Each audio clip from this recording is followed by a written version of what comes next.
Good morning, कैसे हो आप सब लोग। स्वागत है आप सभी का आदिवासी भोजपुरी अपडेट्स में।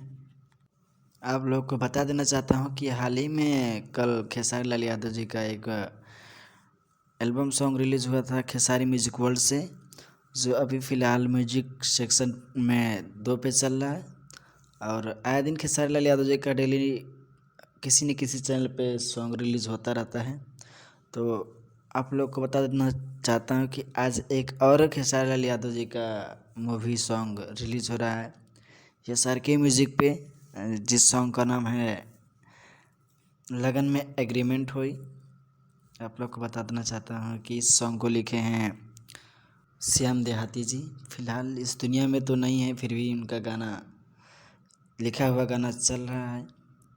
तो दोस्तों, खास यही एक अपडेट थी।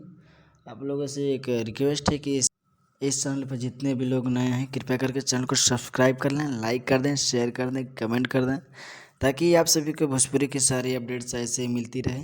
तब तक के लिए बाय बाय। जय हिंद, जय भोजपुरी, लव यू ऑल।